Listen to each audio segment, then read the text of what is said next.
Good evening and thanks for joining us. We are in the middle of a weather alert day. Fox 13 meteorologists declaring the alert once again today. And the move comes amid weather-related shutdowns of mountain pass roadways. Cars stuck in mile-long backups, and it's not clearing anytime soon. On the west side of the state, there are flood watches in place for many rivers as another winter storm arrives before having time to recover from the previous one. We have live team coverage across western Washington tonight as we monitor the latest weather affecting you in your area. We begin tonight with Fox 13's Hannah Kim. She's live in Mason County, where voluntary evacuations have been issued as rain continues to push river levels higher and higher. Hannah, what's the status?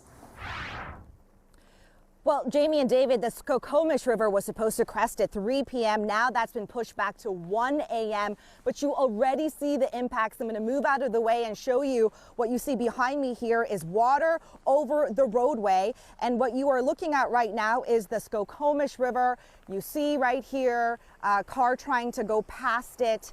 As we were saying, there has been voluntary evacuations in place. It was sent out earlier today. People told, hey, look, the river is rising. You should evacuate. But the reality is, you guys, we've talked to a lot of people who live in this valley. It is not a surprise. It floods here every year. So they're telling me that most people here do not evacuate. They will choose to shelter in place. It doesn't mean, though, that they're not on high alert, because once the river crests and it floods, you're going to see roadways get flooded, but also water reaching yards and portions of people's property. If there is any silver lining here in the Skokomish Valley area, many of these homes are on higher elevation, so most homes won't be flooded. But again, take a listen to what people had to say around here. The thing that is scary is the current. The current gets really deep. I mean, really swift, and then it's just running through the backyard, you know, and you're like, yikes. I was looking online and I saw that the back roads were closed and there wasn't going to be any way to get home after 3 o'clock, so I left work and I'm on my way home.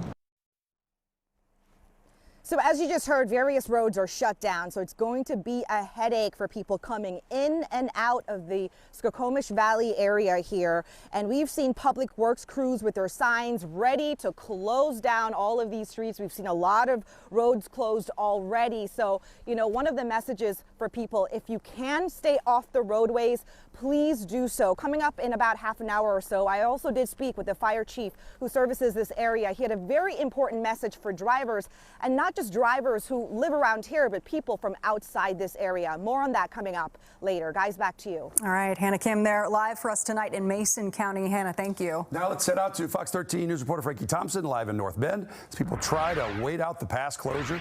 Frankie, Snoqualmie Pass, will it be open again? When will it be open again? How many days do you think it'll be closed?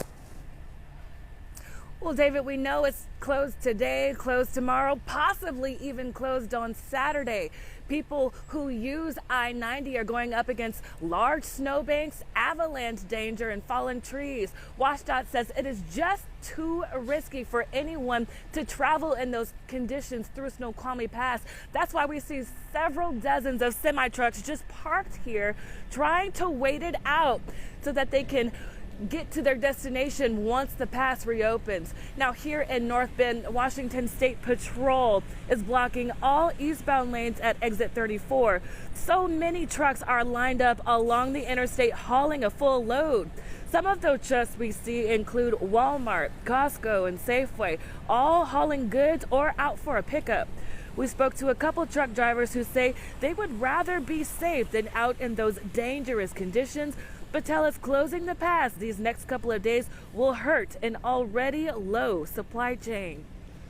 It's not just me, it's everybody sitting on the off-ramp over there. If I'm not there on time, you're gonna see an empty shelf for either a day or two, you know, sometimes a week, and it's terrible. Most of the loads that are coming through, you know, people are expecting, you know, resupply of what's going on, and yeah, it's just terrible. To be a driver and not be able to pull through and say, hey, I could show up on time and get this done for you, it's really nerve-wracking. It's really sad too. Roads are closed on the west side of the pass in Ellensburg at milepost 106. WashDOT says after the upcoming snowfall, crews will start plowing the roads and clearing any fallen trees. Patrols will also assess any avalanche risk and possibly do some avalanche control. Anyone who was planning to travel through the pass will clearly have to reroute their plans. WashDOT says they are going to continue monitoring the weather, but at this time, the pass again is closed today, closed tomorrow, and possibly closed on Saturday. So folks, again, will have to coordinate their travels. We'll send it back to you in the studio live in North Bend. Frankie Thompson, Fox 13 News. Yeah, it started really bad, and then it's getting really icy out here. It's getting really cold, so either you chain up, you pay up. Well, that's from Stevens Pass. It also remains closed this hour. That truck driver that we just heard from was trying to deliver packages from Kent to Pasco, but ended up going back to Kent. Crews are busy today trying to clear parts of US 2, but it's the side of the road that's really creating some dangerous situations for some people earlier today. WashDOT says there's currently no detour available and no estimated time for reopening. We also checked to see how long it would take to get around all of this mess. From Seattle to Spokane, current travel time would be a little more than 12 hours. If this is something that you're planning on doing, our Adam Gerke put together the routes that you should take, and we'll have that coming up in the next half hour. Well, take a look at this video out of Mukilteo, where flooding is also a concern tonight. Fox 13's Matthew Smith took this video of the rising waters in a local parking lot. And on the coast, we could see some historic flooding. This is from a viewer in Cosmopolis, and the water's just flooding the streets around their home, leaving them stranded pretty much. Another Grays Harbor viewer sent in this picture as well. The main streets in Aberdeen also flooding back over after the recent king tides caused some real issues. So let's talk about this weather alert day. Erin Mayovsky's here, and what's the very latest as we go through the evening? Yeah, not surprising seeing this big round of moisture pushing on in. Why we're going to deal with some lowland flooding. Pretty typical of Mason County and the Skokomish River, but there'll be other minor flooding down in the Chehalis Valley. We'll be watching rivers from the southwest to the southeast because of these heavy showers moving through, and all the mountain snow that has fallen and the lowland snow, everything combining, pushing up, and then this weather maker pushing in. We're getting a good bullseye just north of Shelton, and we're going to really be watching the areas off of the Olympics for that flooding, especially the Skokomish River. We'll have more on that. Lisa Villegas will touch on that in just a few minutes with her flooding coverage. And as we look at the areas now that we're covering, seeing the heaviest showers out near the coast and up in the North Sound into the foothills of the Cascades and Snohomish and Skagit valleys. We're getting a good bullseye too right around the US 2, Highway 2, Stevens Pass, Skokomish. As you push further east, it starts to pick up as snow falling there as well. And our temperatures, this is the interesting story. Look to the north, folks. We're seeing 29 degrees in western Whatcom County.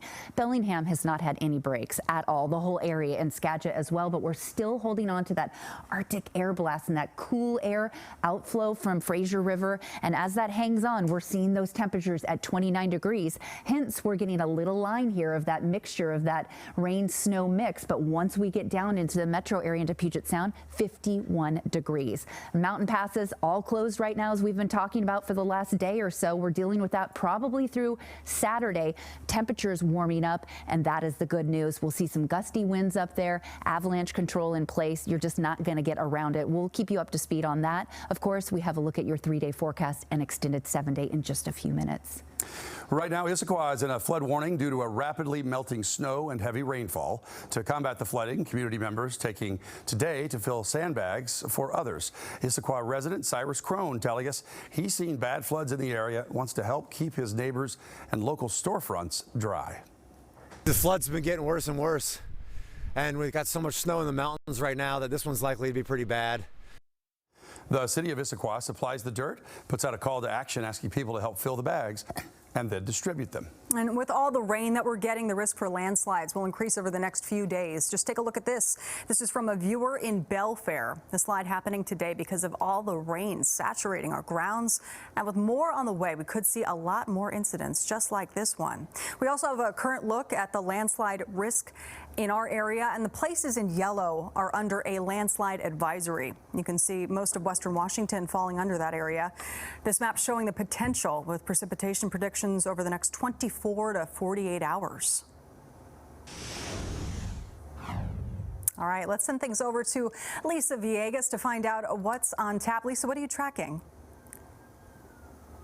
Well, we have this warm front right now, and it's sitting right on top of us, and that's what's triggering all of this rain and causing, quite frankly, just havoc all over the area. So this is where we're sitting right now. Want to start off with the flood warnings that are in place, especially across parts of the central South Sound. Everything highlighted in green. Those are our area of rivers that are under this flood warning until further notice. These are going to peak later on tonight through tomorrow morning because of all the rain that we've seen on top of the snow melt. So everything highlighted here across the counties from Clallam County all the way down into Lewis County, flood watch remains in effect through Saturday. So keep this in mind. The ponding and the flooding that you're seeing is going to be ongoing. So fast forwarding later on tonight, right around 8 o'clock, we're going to continue with these conditions right around dinner time, especially along the coast. And speaking of that, Pacific County, high wind warning for you. Gusts potentially up to 60 miles an hour. The rest of us, yeah, it's going to be breezy out there. Gusts exceeding around 30 miles an hour. So get ready for that as that warm front pushes through. By tomorrow morning, we're now going to get ready for a cold front. With it, more widespread rain. So that's why this flood threat will continue through the beginning of the weekend. On top of that, we are going to see more of that mountain snow that will continue to increase. And when it comes to rain totals, fast forwarding here through Friday evening, we could see an additional ½ inch, possibly even about an inch or two, depending on where you are. Of course, Aaron's going to break down your complete forecast coming up. I'm going to send things back to you in the studio. New